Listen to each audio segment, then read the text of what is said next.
Invino Sud Radio accueille maintenant, pour notre plus grand bonheur, Florent Boutin du Mas des Cabres. Bonjour Florent. Bonjour. Alors bonjour racontez-nous cette belle histoire, domaine familial, 8 générations, c'est ça? Alors oui, effectivement, c'est un domaine familial depuis 8 générations. On a fêté en 2019 les 200 ans du domaine, étant donné qu'on a cette date qui apparaît, qui est gravée dans les murs du Mas. Ouais. Après, la cave peut-être plus ancienne, mais on n'a pas de moyen de le savoir à l'heure actuelle. Vous êtes basé où également dans cette belle région du Languedoc? Alors nous, on est vraiment à la partie vraiment est du Languedoc, sur le terroir de Sommières. Pour vous situer un petit peu, on est voisin du Pic Saint-Loup à l'ouest. À l'est, on est voisin du Duché d'Uzès et on est au pied des Cévennes. Bon, donc, quelle appellation produisez-vous? Alors, les appellations qui sont produites sur le domaine, donc l'AOP Languedoc, l'AOP Languedoc-Sommières, qui est un terroir, j'allais dire, confidentiel du Languedoc, puisqu'on n'est que 18 vignerons. Et on est également sur la zone IGP Cévennes, où on peut faire, j'allais dire, des vins avec un peu plus de latitude au niveau en cépagement notamment. Au niveau cépage. Absolument. Vous avez quoi par exemple de rigolo? Comment cépage? Alors de rigolo, en 2020 on a planté un cépage qui est très récent, qui s'appelle le Floréal, qui est un cépage résistant aux maladies, puisque moi je suis quelqu'un qui croit beaucoup à cette nouvelle voie. Alors effectivement on n'a pas beaucoup d'antériorité sur ces cépages-là, donc on tâtonne un peu, mais j'allais dire il faut se... Vous l'avez planté en quelle année? Alors je l'ai planté en 2020, sachant que les premières parcelles de ce cépage-là en France ont été plantées en 2019. Donc c'est tout récent. Et donc là vous avez commencé 4 ans, 5 ans, donc c'est le moment quand ça a commencé à... Voilà, donc on a fait les premiers millésimes, on commence à cerner un petit peu le cépage. L'idée, et qu'est-ce que vous en pensez? Vous pouvez nous décrire? C'est une catastrophe, vous allez tout arracher. Non mais le goût de ce vin. Alors le goût, on me demande souvent à quoi ça ressemble un Floréal. Au nez ça peut faire penser à du Sauvignon, parce que c'est plutôt un petit peu agrumes, fruits exotiques. Par contre la bouche est complètement différente, puisqu'il y a beaucoup de rondeur. C'est un cépage qui naturellement est peu acide. Et donc on a une bouche qui est tout à fait sur la rondeur et pas du tout sur la vivacité. Voilà, donc c'est un profil particulier que je vais sans doute enrichir au fur et à mesure des années avec d'autres. Et puis c'est le début de toute façon, pour l'instant vous allez apprendre à l'apprivoiser, quoi. Et les autres cépages, ils sont plus classiques du Sud? Alors effectivement, sur les appellations, on est plus sur des Grenache, Mourvèdre, Syrah, Carignan et Cinsault, avec, j'allais dire, un développement plus marqué du Carignan et du Cinsault, avec le changement climatique, qui sont des cépages qui nous amènent à la fois de la vivacité pour le Carignan et puis beaucoup de douceur. Le Carignan évolue, hein. Oui. Il évolue parce qu'avant il n'avait pas forcément une bonne réputation, ce qui n'est pas forcément justifié.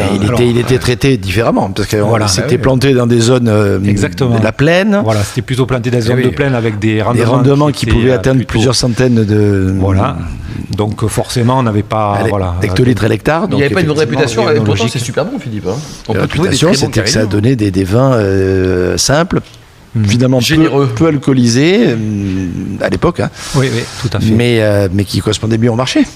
Alors, oui, mais ils sont bien dans les assemblages parce qu'ils peuvent faire baisser les degrés des Grenaches ou des Syrah, par exemple. Très utile. Donc le Carignan est utile dans un assemblage. Après, pour être 100% Carignan, il faut savoir très très bien travailler parce que ça peut vraiment être un vin rustique sinon. Quelques-uns que j'aime bien, pas trop loin de chez vous, le domaine d'Opiac par exemple fait un Carignan que j'aime beaucoup. Tout à fait, il est extraordinaire. Maîtriser la structure celui-là est particulièrement bon. Oui, mais c'est un vraiment très vieux Carignan que le domaine. Petit rendement, coteau. Oui, ça marche. Maîtrisé, mais très bel équilibre. Et Florent, au niveau des couleurs, vous avez les 3 couleurs? On a les 3 couleurs, on essaye d'avoir une répartition assez homogène entre les 3 couleurs, même si le rosé est plus confidentiel. Oui. Mais le blanc et le rouge sont à part égale. Et alors tous ces Français qui ne voient plus de rouge, ça vous énerve? Alors ce qui est marrant, c'est que c'est arrivé en l'espace de quelques années. C'est assez déroutant, mais j'allais dire, ça nous oblige aussi à essayer de travailler différemment, de proposer des choses un peu différentes au niveau des profils. Donc, mais peut-être que le marché français n'est pas si important pour vous. Vous exportez beaucoup? Alors j'exporte une partie effectivement aux États-Unis, Royaume-Uni et Belgique. Et c'est vrai que ce sont des marchés où on voit moins la baisse de la consommation de rouge. Philippe Fabra, pourquoi on ne boit plus de rouge? C'est une bonne question, mon cher. Mais c'est quoi? C'est parce que le goût est pas bon, ça fait papy, ça fait papa. C'est que déjà déjà pour apprécier un rouge, souvent il faut un peu plus de temps, entre guillemets, des vins plus âgés. Or, les gens ont moins de temps d'attendre aujourd'hui. Deuxièmement, le type de cuisine aussi, c'est allégé. On mange plus végétal, on mange des poissons et même des viandes qui s'adaptent finalement très bien au vin blanc. Donc, et puis la notion de blanc, le rouge paraît plus puissant, plus structuré, plus lourd, ce qui n'est pas etc. forcément vrai. Ce qui n'est pas nécessairement le cas.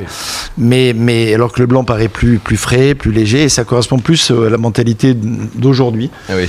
Alors, et tout à l'heure, on évoque souvent autour de cette table le rosé, qui correspond aussi à un moment particulier. Finalement, les gens sont plus rassurés en buvant un blanc, quelque part, plus largement qu'un rosé, qui correspond à un profil de consommateur particulier. Ça vous chagrine, ça, alors ?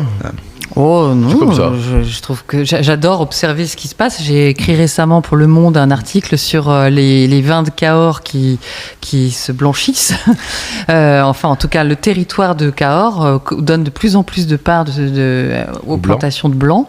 C'est vraiment intéressant. Il y a des pétillants aussi, des blancs de noir à Cahors. Oui. Les blancs de noir, c'est bon aussi. Oui, c'est extraordinaire. Et en effet, je pense que nos assiettes s'étant allégées, on a envie de boire plus léger.